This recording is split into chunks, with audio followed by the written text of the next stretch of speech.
we're Josh and Lisa Sears, and along with our boys, Kai and Asher, we are your Brazilian missionaries to the Amazon.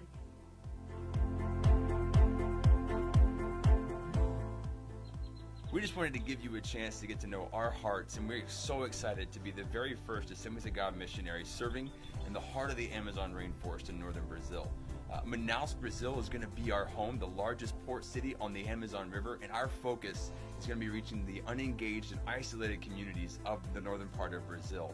Not only in the favelas or the slums of Manaus, where there are literally thousands of people living in extremely impoverished areas, to ribeirinhos, people who live literally floating houses on the Amazon River, floating up and down. And then there are villages and there are towns all up and down on the riverbank, stilt houses, those who live just outside on those markets, who are still needing the gospel of Jesus Christ. And it's our focus to reach those that have not heard, those that don't have an access to the gospel, and reach and transform and awaken the Amazon to the gospel of Jesus Christ.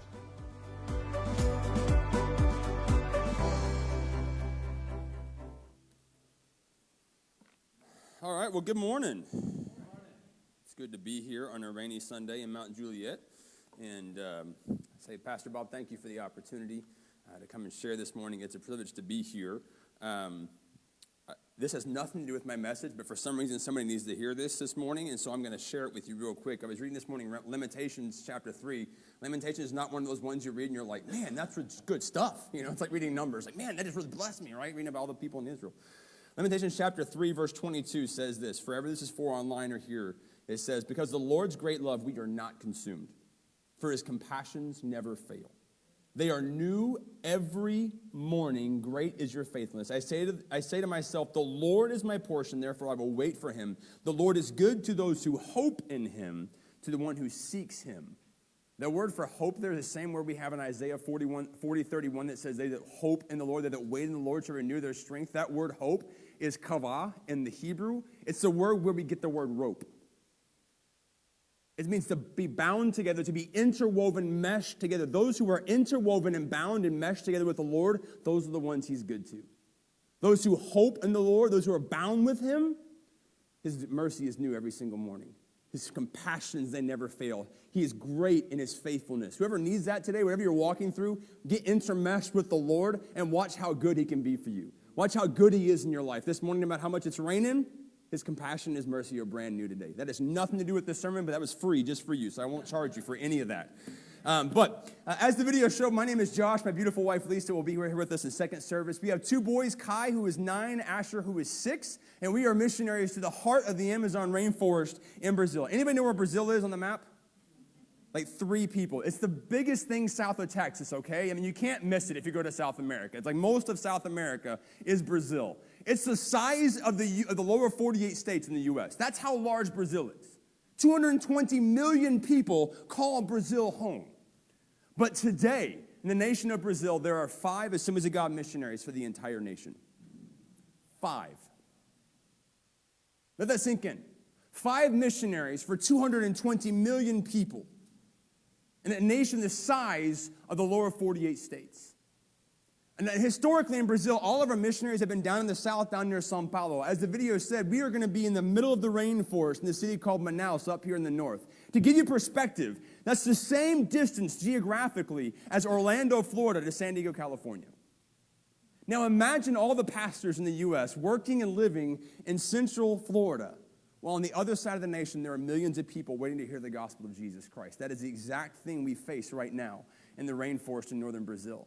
Manaus is a weird city. You saw some of the images there on the video. It's a weird mixture of things. There are some typical urban people, some doctors, some lawyers, a very minor medical care, anything more than a stitch, and you probably want to fly somewhere else. There's not a whole lot there. We have a soccer stadium that they built for the World Cup and the Olympics, and we have a Domino's. Praise the Lord. No McDonald's, but we have a Domino's there in Manaus. Manaus is the largest port city on the Amazon River. Now, picture this. The Amazon River at Manaus is 24 miles wide.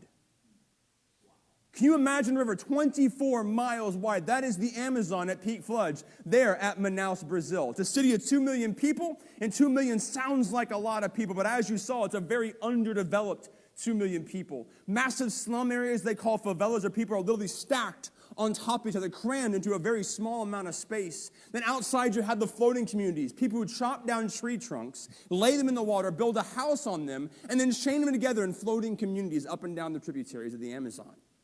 Go a little bit farther outside, 5, 10, 15 minutes, and you're taking 2, 3, 4, 500 years into the past. 306 indigenous tribes, nearly 1 million people who live in the Amazon River Basin, still living as they have for generations and generations and generations, hunters and gatherers that have never heard the gospel of Jesus Christ.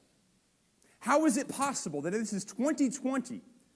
Just over 2,000 years ago, Jesus came, lived, died, and rose from the dead. And we are talking about, as you look at our world, you look at what's going on in our nation, look at what's going on in our world, and we talk about the second coming. I'm excited for Jesus to come back for his church. When we're talking about the second coming, meanwhile, in the middle of the rainforest, there are 1 million people who have never heard he came the first time. How is that possible? That is our heart this morning. That's our focus today. Our heart is to go and live not only in the middle of the rainforest where it's hot and it's humid and it's sticky and everything wants to eat you, from the birds and the bees to the monkeys and the trees, everything wants to eat you in the Amazon. Everything is large and in charge there. But there are 1 million people who have never heard the gospel of Jesus Christ. Our goal, our strategy, is to go into Manaus and go up and down the river where they have trading posts and markets. We can't go into the interior because of the government. They have restrictions on contact deep into the interior with these tribes. But as they come out to the markets and trading posts to get resources and trade, there are no restrictions. And it's there the gospel of Jesus Christ is going to transform 1 million indigenous people in the Amazon River Basin. 1 million who will be touched and transformed. They can be evangelized and discipled, and our goal is to reach them there in the markets, in the trading posts, where there are no restrictions, and raise up tribal missionaries who will carry the gospel into the depths of the rainforest where I can't go, but they can. But how can they call on the one they've not heard of? And how can they hear unless someone tells them? And how can someone tell them unless they are sent? Friends, we're partners together in this. I know this is a missions-believing church. I know this is a giving church. I want to say thank you for your faithfulness in giving. Thank you for being a part of what God is doing around the world. Paul says in 1 Corinthians chapter 3 that the one who plants and the one who waters are co-laborers in the same harvest, and they each get rewarded for their hard labor. The planter doesn't get rewarded for being a harvester, and the harvester doesn't get rewarded for being a planter. They do their jobs, and they get rewarded for the same harvest. When you give, when you pray, and when you go, we share in the harvest together. And together we can stand before Jesus and bring 306 tribes before the throne of God and say, Jesus, here's your reward. This is what we did for you. So I want to challenge you. Yes, we need giving. Yes, we're missionaries at Assemblies of God, 100% donor supported. But 2, we need people. Who wants to volunteer to come to the rainforest with us? Anybody? Yeah? No? Okay. But no, we need more people. Pray for us. We seek sustainability. We're going there. This is a retirement plan for my wife and I. This is not a go for a short time and come home and take some nice pictures. This is go, and if it takes, let my blood bleed out of my body into the banks of the river. That's what I want this morning. Until Jesus calls me home or calls me somewhere else, this is our home. And we need a team. There's so much work to do. We could spend a lifetime and 2 and 3 and still only scratch the surface. And then 3, we desperately need prayer. It's not just the heat and humidity that's oppressive. This is an environment that is rife with witchcraft and shamans and all sorts of craziness. It's a hard spiritual atmosphere, and we need a covering. We need protection. And more than that, we need the Holy Spirit to go before and tear down some doors for us and prepare the way for the gospel to come forward and bring revival to the Amazon. So we have a table in the back. We have prayer cards. Please come and take one. Come and take whatever information you have and put it somewhere where you're going to think about us and pray for us and pray for Manaus, Brazil this morning. All right, now I want to jump into what I really wanted to say now that my commercial is done. But I wanted to give you a chance to hear about us.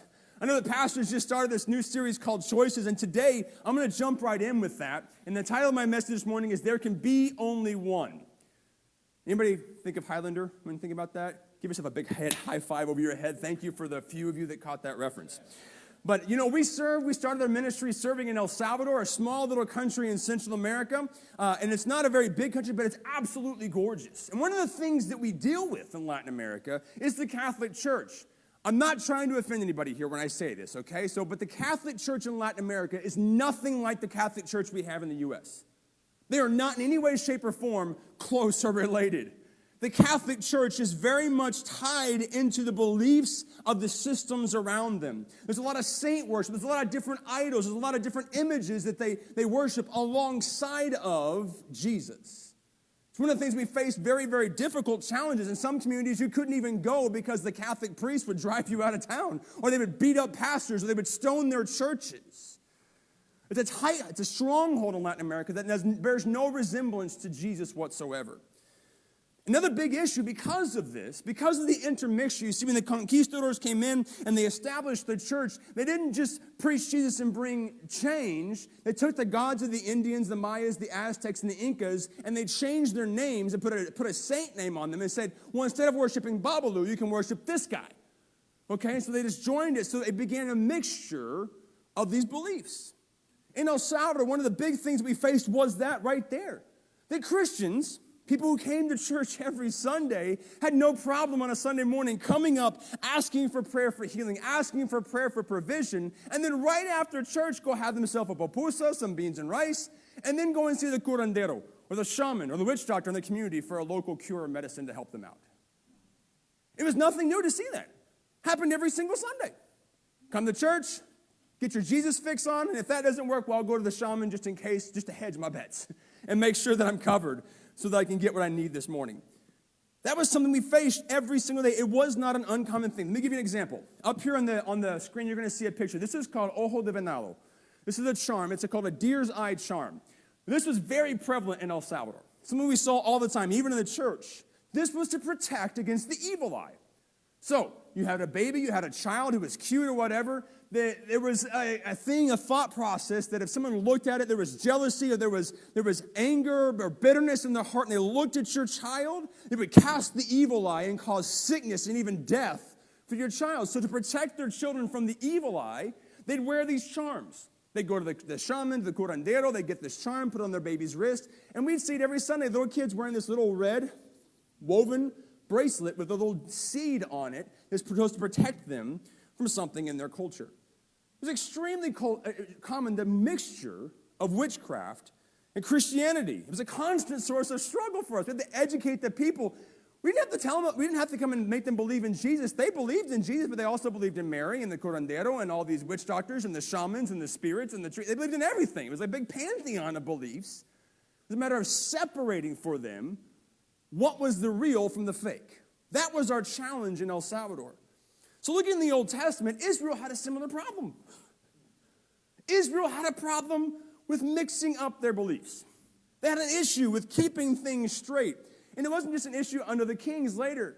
I've been reading through the Bible and doing it in 90 days. As I flew through the Kings and through Chronicles, you read king after king who, this king didn't get rid of Baal worship and the Asherah poles, so they fell, and everyone, they started worshiping the idols, then burning their children, and this guy came and destroyed it all, and then the next guy did the exact same thing and went right back to his vomit, right? Like, going right back into the same mess. Israel had a fidelity problem. They just couldn't stay faithful to God. It was a big issue. Anybody else remember the scene from the Ten Commandments? Yeah, Charlton Heston coming down from the mountain with the big stone tablets, right? Meanwhile, Aaron is down here in Israel, and they're dancing around, worshiping a golden calf. One of my favorite parts of that verse is where Aaron's trying to explain to Moses what happened. And he goes, I don't know. They brought the earrings. I threw it in the fire, and out popped the calf. I don't know. It was just there. Sounds like my kids explaining anything in the house. Israel had an issue. They couldn't make up their mind who was in charge. Now fast forward. We come to Sinai. We're through 40 years of wandering in the wilderness. We crossed the Jordan. We're in the promised land. Joshua has led them in this amazing conquering campaign as they defeat Jericho and then Ai and then city after city after city. They just lay waste to the promised land, clearing it out for them. They spent years marching through the land, conquering the nations and establishing themselves. At the end of the book of Joshua, he begins to divide the nation up for the tribes, allotting them the property that they have earned, that God has given to them in the land. And then coming to Joshua chapter 24, where Joshua's in his sunset years, he calls all Israel together and reminds them of everything God has done up to this point. He reminds them of what God has done on their behalf. He reminds them of Abraham and Isaac and God's faithfulness and interaction with the forefathers of the faith. Up through Moses and the conquest. And now in Joshua chapter 24, if you want to turn there, it'll be here on the screen. Joshua 24, verses 14 to 15. I'm reading from the New Living Translation this morning. It says, "So fear the Lord and serve him wholeheartedly. Put away forever the idols of your ancestors that worship when they lived beyond the Euphrates River and in Egypt. Serve the Lord alone. But if you refuse to serve the Lord, then choose today whom you will serve. Would you prefer the gods of your ancestors that they served beyond the Euphrates, or will it be the gods of the Amorites in whose land you live now? But as for me and my family, we will serve the Lord." After recounting everything that God had done in the face of their clear inability to stay faithful to God, Joshua comes in and says, it's your turn to choose a side. Do it now. Make your mind up and choose who you're going to stick with. Israel had a problem of being a flip-flop. They floundered. They bounced all over the place. They couldn't stay. You look at the prophets, over and over again, they were accused of spiritual prostitution because they couldn't stay faithful to God. It was a big issue from the beginning all the way through. And they respond, they go, "Joshua, no, we're going to serve the Lord." And he goes, "No, you're not. You can't do it. You're not able to serve the Lord. You don't have it in you to serve the Lord. He's holy. He's jealous. You can't possibly fulfill this. You're not able to." "But no, Joshua, we're going to serve the Lord. You choose him. Nope, can't do it. Sorry. Not in your ability to do it." He reveals a part of God's character here. He says God is a jealous God. God doesn't like other people sharing his spot, all right? He doesn't like third wheels. He's a one and done. That's it, man. It's monogamy with Jesus or nothing else, all right? Nobody else can share a part of that relationship. And that's what he's saying. He's saying, listen, he's a jealous God. He will not give place to anybody else. There is no side piece. He won't be anybody's second sloppy stuff, okay? It's him or nothing. So then Joshua tells Israel to serve the Lord, and he gives them some clear instructions in verse 23. Joshua says, "All right then, destroy the idols among you, and turn your hearts to the Lord, the God of Israel." In the NIV, it says to yield yourselves to the Lord, to give yourself completely to him and no one else. They had to do more than just simply say they were going to serve God. They had to completely submit their self under God's control. Now, we, right now, today, in this church in America, in Mount Juliet, Tennessee, we have a problem with submission. We're just like Israel. And I'm talking about myself. I'm not preaching just to you or who else. I'm preaching to me today. Here, as American believers, we have a problem with staying faithful to Jesus. Pure and simple. Now, I know what you're thinking. I followed Jesus. I asked him in my heart. I went to an altar and I prayed the prayer. And, I come to church. I'm here sitting in a pew on. I'm watching online. I'm a believer in Jesus. I'm here today. What are you saying? That I have a problem with my relationship with Jesus? I dare say that many of those in our nation who say they're a Christian had the same problem in Israel, the same problem that those in El Salvador, and some of us here today have. We claim the label of being in a relationship with Christ, but in reality, our loyalties are divided. Jesus said you can't serve two masters. You're going to be devoted to one and hate the other, or love the one and despise the other. You can't serve both God and money, but take that and it applies to anything in our life. You can't serve Jesus plus nothing. There's nothing else that goes alongside of him. And a lot of times our loyalties get divided. So if we're going to serve Christ and Christ alone, we have to follow the same instruction that Joshua gave to Israel all those years ago. I'm going to do it backwards this morning. The first thing is we have to submit to Christ's lordship. That's a choice we have. We have to choose to submit to his lordship. Israel had an issue with lordship. They were more God's friends with benefits than anything else, okay? They liked all the good stuff that God gave them, but they didn't want to have the whole don't do these things, just that you can do this and you can ask for this, but let's leave the don'ts off to the side. I'm going to go and do what I want. They want the blessings without the boundaries of monogamy to God. It's not just using the relationship analogy for no reason. Like I said, they were called spiritual prostitutes read Hosea, right? He had to go marry a prostitute as an example. Israel, this is what you're doing to me. That's why they were sent into exile. You're living a double life. God didn't want the label without the commitment. He wanted the totality of their affection. And in America, we have a really hard time with the idea of lordship. We don't understand this idea. 1 Peter chapter 3, verse 15, Peter writes this, "But in your heart set apart Christ as Lord." We aren't called to say a prayer and just ask for forgiveness.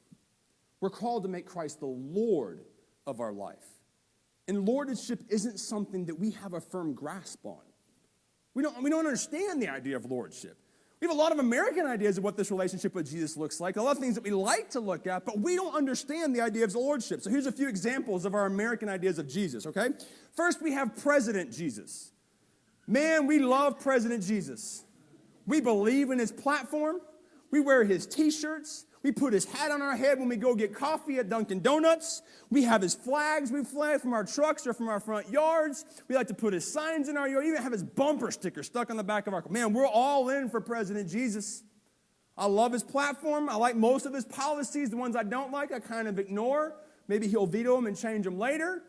And if I don't, maybe I'll just vote for somebody else next time. But he doesn't have a whole lot of control. I like some of the things he says, but he's better than the other guy.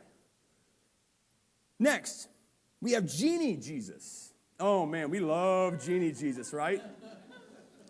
Say a few words, do a ritual, rub our Bible. Man, I need some money, and boom, Benjamin's flowing from the sky. I got them all over the place. I'm just raining cash here. Lord, I know that if you had your TV show on TBN, you'd be wearing that Rolex and that three-piece suit, so Jesus, give it to me, Lord. We like Genie Jesus who gives us everything.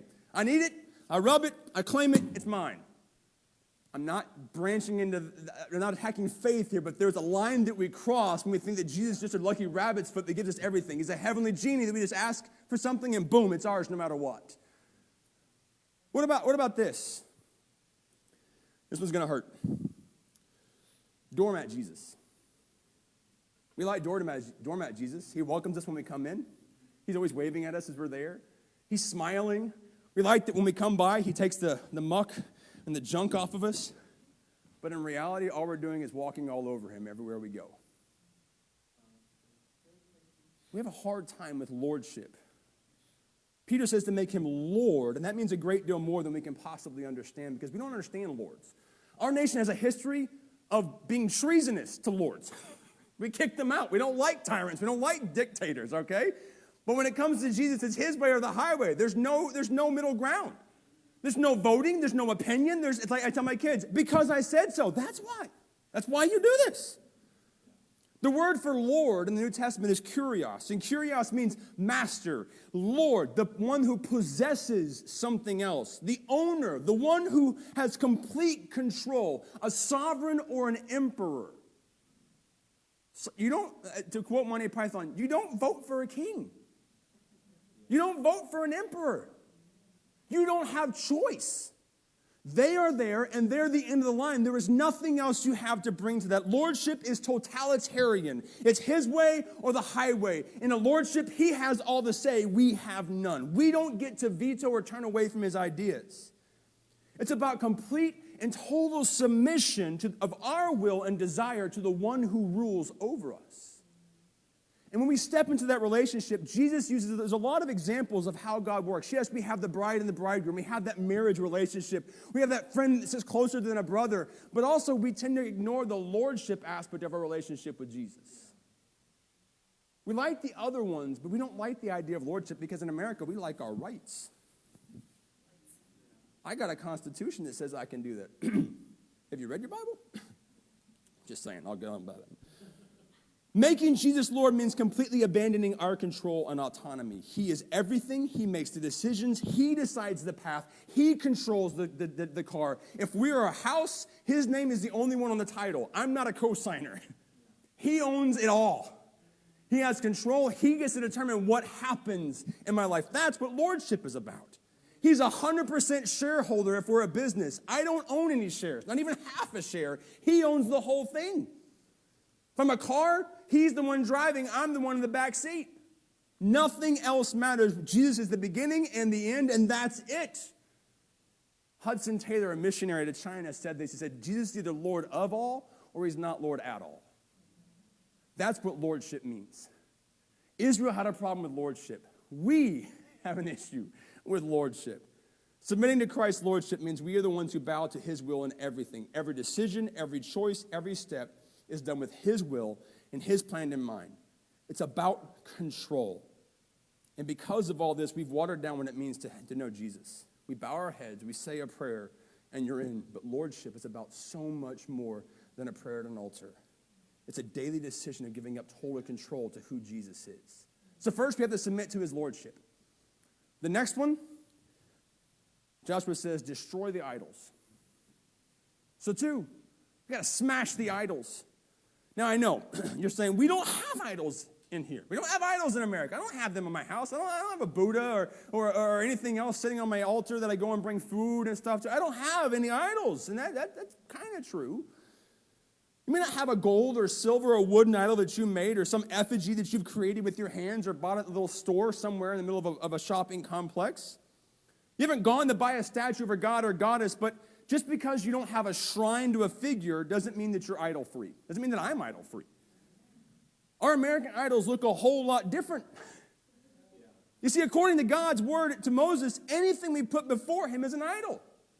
Anything we worship aside from him, anything you give your affection, anything you give all your mental energy and resource, it's an idol. Congratulations. Let me give you a couple ideas of our American idols. First, social media. I know that one hurts, right? As you're posting right now, you're watching on Facebook. I'm sorry, it's an idol. There's a lot of blessings and curses that come with social media.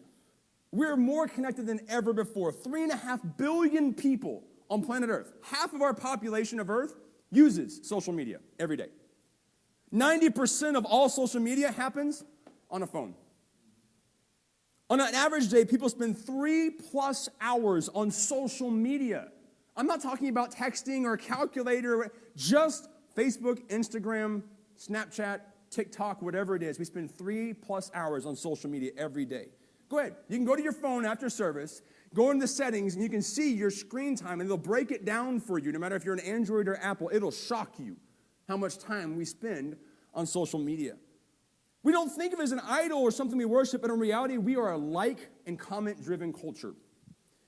We don't just post to share our pictures or ideas. We want to see that feedback. We want to see that thumbs up, that little heart emoji. We don't want to see the angry one. We are driven, and when you post something and no one likes it, you're like, what happened? Why didn't anybody like my picture? I don't understand what's going on. We are addicted to public opinion. We need to be validated, and social media has become a religion. What do you worship? What do you do when you worship, right?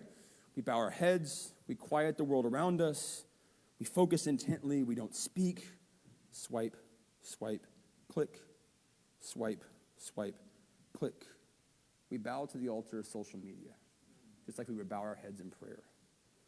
Jefferson Bethke, an author, said this: you go to the Middle East, and it's not uncommon to hear a bell ring throughout the day, which means it's time to pray and worship. In the West, we aren't much different.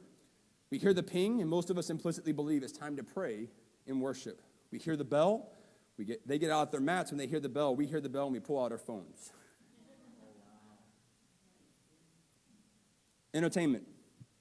We love to be entertained. Video games, sports, movie theaters, Netflix, you name it, we watch it. The average American spends $3,000 a year on entertainment. That doesn't seem like much, but that's $250 a month.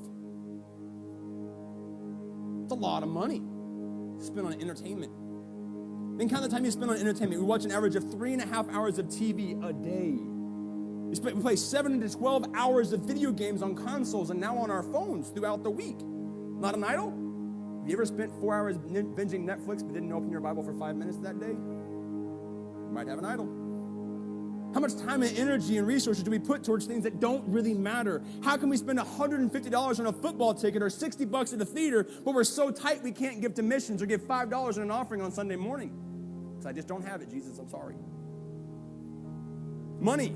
I could go all day long on money. How our culture idolizes money. Bigger houses, bigger cars, more stuff, more things. I need it, I want it. I've got to work extra jobs, 2, 3, 4 jobs, do whatever I can to get all the money I can so I can be happy in my life. We think about it when we go to bed. We dream about it throughout the night. We wake up worrying about it. The almighty dollar has our minds bound in chains. It's our dream. It's our security. It's our peace. It's our God. I can go on and on. Sports, work, homes, vehicles, sex, relationships, our kids, our hobbies, on and on. Anything can become an idol. Go back to how I defined it. Anything that gets our attention more than God is an idol. If we don't have time to spend with him because we're too busy, we might have an idol. if I don't have time to spend with other believers in worship because I have practice and tournaments and games I've got to travel to, I might have an idol. If I can't stop thinking about how to finish that one stupid level on Candy Crush, I might have an idol on my phone. If I spend hours Netflixing and binging The Office and Parks and Rec and whatever other show you want to watch, but I can't spend 5 minutes to read my word and talk to Jesus, I have an idol. In one of his sermons, David Wilkerson said this. He said, rid yourselves of anything that robs your mind of Jesus. That's powerful. This morning there's a quick video, a quick song I want you to hear. It's by an artist called Jimmy Needham. It's a song that really rocks my world. It's called Clear the Stage, and I want you to hear the lyrics briefly.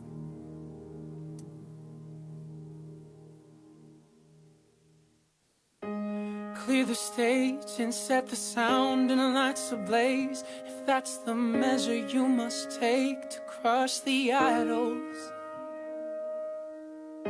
Jerk the pews and all the decorations too, until the congregation's few, then have revival. Tell your friends that this is where the party ends, until you're broken for your sins. You can't be social. And seek the Lord and wait for what He has in store, and know that great is your reward. So just be hopeful, 'cause you can sing all you want to. Yes, you can sing all you want to. You can sing all you want to and still get it wrong. Oh, worship is more than a song.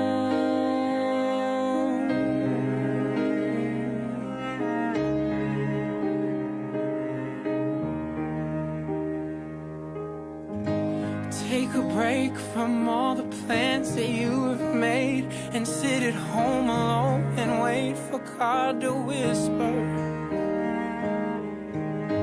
Beg Him please to open up His mouth and speak, and pray for real upon your knees until they blister. Shine the light on every corner of your life, until the pride and lust and lies are in the open. Then read the word and put to test the things you've heard, until your heart and soul are stirred and rocked and broken. 'Cause you can sing all you want to. Yes, you can sing all you want to. You can sing all you want to and still get it wrong. Oh, worship is more than a song. We must not worship something that's not even worth it. You clear the stage, make some space for the one who deserves it.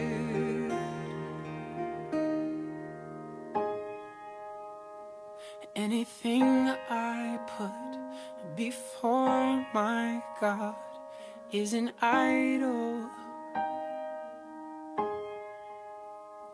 And anything I want with all my heart is an idol. And anything I can't stop thinking of is an idol. And anything that I give all my love is an idol. 'Cause I can sing all I want to. Yes, I can. In conclusion this morning, I'm going to focus on those last 4 lines of that song. Representatives up here of some idols in our life. We have wealth, the things, the stuff that we strive in the rat race for. Anything I put before my God is an idol. Anything I want with all my heart. I want friends. I want relationships. I want likes. I want the drinks. I want the life. I want to live and drink and eat and be merry with my life. It's an idol. Anything I want with all of my heart. I need it. I need it in my life. I can't live without it. It's an idol. I'm sorry, Bob. Anything I can't stop thinking of. It's an idol.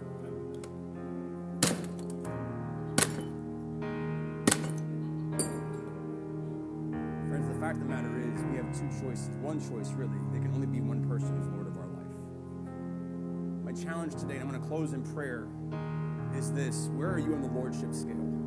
You got President Jesus? You got Genie Jesus? You got Doormat Jesus? Or do you have Lord Jesus? Because today is the day to make that decision. Time to stop playing games and put him as Lord. And then two, we have to evaluate our heart and what idols do we have in our life that are robbing our minds of Jesus. Let's pray. Father, today we submit ourselves to you. God, we recognize, Lord, that we put a whole lot of things in our life that don't really have value or worth, God. And today we come before you. In Jesus, we say, be Lord. God, take control of everything. God, we're sorry that we have tried to take the wheel. We have tried to sit in the driver's seat or think that somehow we have an opinion on what you want for our life. God, today we submit to you as Lord, not just as friend, not just as lover, not just as God and King, but as Lord over everything, God. And Holy Spirit, reveal in our life whatever it may be that's robbing us of our intimacy with you. And no matter how much it hurts, God, it's not worth keeping around. God, we lay it on the altar and Jesus, break that today from our life so that we can share the intimacy, the relationship, the blessing of being interwoven and bound in relationship with you. God, thank you for the privilege of knowing you and living in your goodness and in your mercy. In Jesus' name.